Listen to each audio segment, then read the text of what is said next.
सबसे पहले तो हमें गोवर्धन पर्वत के विषय में जानना चाहिए कि गोवर्धन पर्वत है कौन, कहाँ से आया। गोवर्धन पर्वत वृंदावन का पर्वत नहीं है। हिंदी समझते ना? मराठी सांगू? माँ कह रही मराठी मत बताइए।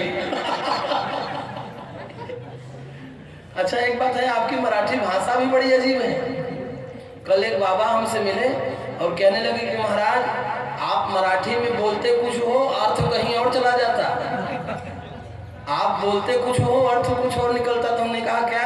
तो बाबा बोले कि एक मित्र होता तो आपल्या मैत्रीच्या घरी गेला, तो त्या दिवशी तो मैत्री घरी होत नाही, कुठेतरी गेला होता, तर त्याची बायको घरी होती। तो मैत्री म्हटलं की आहे नाही का ते? तो म्हटली नाही, ते बाहेर गेले आहे। तर ते मैत्री म्हटलं की बरं काय हरकत नाही, चल।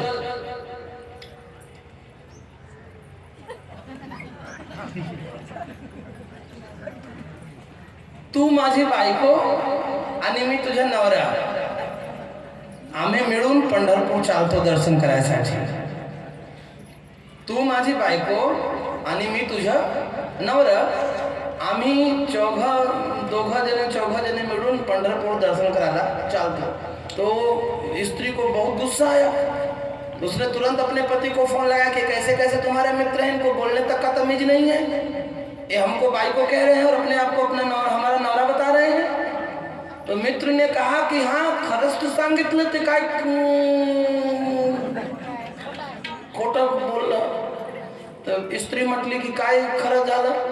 तो वो बोला कि वो ठीक तो कह रहा है कि तू आणि माझी बायको, माझ्या घरची माझी बायको आणि मी आणि तुझा नवरा, आम्ही मिळून पंढरपूर चालतो। तो वही बाबा बोले कि महाराज आप बोलते तो बड़ा बढ़िया हो, पर अर्थ कहीं का कहीं चला जाता। खैर ठीक है, हिंदी मराठी चलती रहेगी, हमारी अर्धी मराठी आपली अर्धी हिंदी चलते।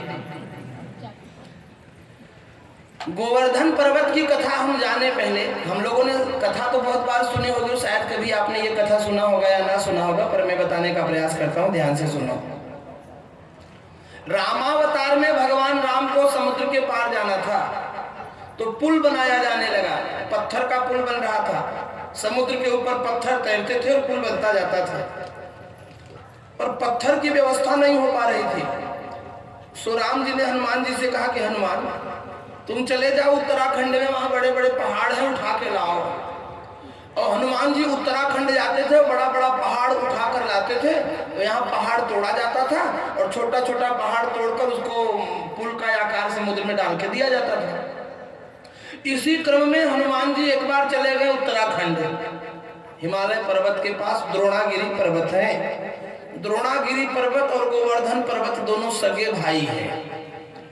तो हनुमान जी ने गोवर्धन से कहा कि गोवर्धन भाऊ तुम्ही चला आमच्या सोबत। तो गोवर्धन म्हटले कुठे? हनुमान जी म्हटले समुद्राकडे, रामेश्वरम। क्यों? बोले भगवान को पार जाना है, सो आपको भगवान के काम में आना है, आपके ऊपर भगवान पांव रख के लंका में जाएंगे। तो गोवर्धन बोला वाह वाह, मेरे ऊपर पांव रखेंगे भगवान, मग तर माझा जीवन चांगला झाला, माझा जीवनाचा उद्धार झाला। जर देवाची पाय माझा डोळ्यावर आला तर माझा उद्धार झाला, डोक्यावर आला तर माझा उद्धार झाला। तर गोवर्धन तयार झाला जाऊसाठी। तर गोवर्धन आपल्या पत्नीला म्हटलं की आम्ही देवाच्या कामासाठी चाललो, बा तुम्ही घरी राहा, पोरं बाळ संभाळा। तो हनुमान जी ने गोवर्धन को उठाया और उठाकर लेकर चले रामेश्वरम की ओर। लेकिन रास्ते में हनुमान जी को खबर आई कि आता पर्वत टेकडी वेकडी काही आणू नको। पर्वत टेकडी म्हणते, आता तुम्ही कोणीही पहाड पर्वत आणू नये। आपला पूल संपला, माने तैयार झाला, पुल बन गया, अब पर्वत लाने की जरूरत नहीं है। तो हनुमान जी ने कहा ठीक है, अब नहीं लाएंगे। अब हनुमान जी ने सोचा कि ये गोवर्धन को फिर से ले जाए वापस। अब सोचा कि ले जाएंगे फिर आएंगे तो काफी समय लगेगा। तो हनुमान जी वृंदावन में पहुंचे थे और गोवर्धन से कहे कि भैया अब तो तुम यहीं पे रुक जाओ। और गोवर्धन पर्वत को वहीं उतार दिया। सो गोवर्धन पर्वत रडू लागला की महाराज देवासाठी आम्हाला तुम्ही घर सोडवलं, मकान सोडवलं।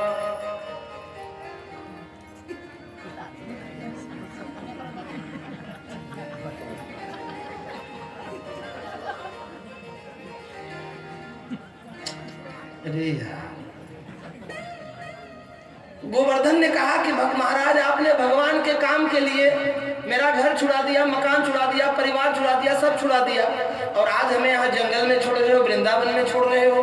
ये कोई अच्छा काम नहीं है, ये आपने सही नहीं किया। आप महात्मा हो ना, आप संत हो ना, एक जीव का उसका परिवार छुड़ा दिया, संसार छुड़ा दिया परमार्थ के चक्कर में, और हमें यहाँ बीच मझधार में छोड़कर जा रहे हो। ऐसा बोला और गोवर्धन पर्वत में वृंदावन में बैठ के रोने लगा। और हनुमान जी चले राम जी के पास और राम जी से बोले महाराज हमसे एक पाप हो गया है। राम जी ने कहा क्या? हनुमान जी ने सारी बात बताई कि गोवर्धन को मैं उठा के लाया हूँ, वृंदावन में मैंने छोड़ दिया है।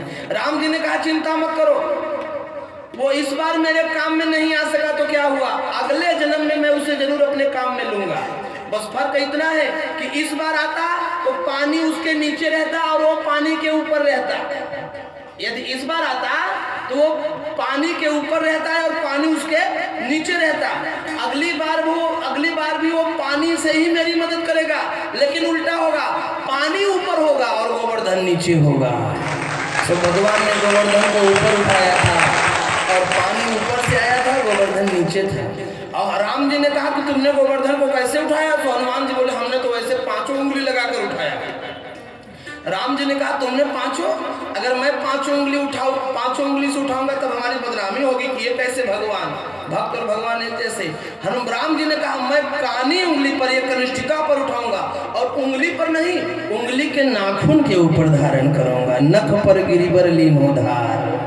और संकेत बड़ा सुंदर है, ये कथा बड़ा सुंदर संकेत देती है। ये कथा कहती है कि अगर हमारे जीवन में कोई संत ने हमें अपने हाथों पर उठाया, अगर हमें किसी महात्मा ने अपने हाथों पर उठाया, अगर हम किसी महात्मा के कृपा पात्र बन गए, यदि किसी महात्मा का नजर हम पर पड़ गया, यदि किसी महात्मा ने हमें अपने हाथों से स्पर्श तक कर लिया, तो भगवान उस जीव को अपने उंगली पर उठाकर उसके जीवन के सारे दुखों को दूर करते हैं और उसके जीवन में क्लेश नष्ट करके जीवन में सुख प्रदान करते हैं। अच्छा।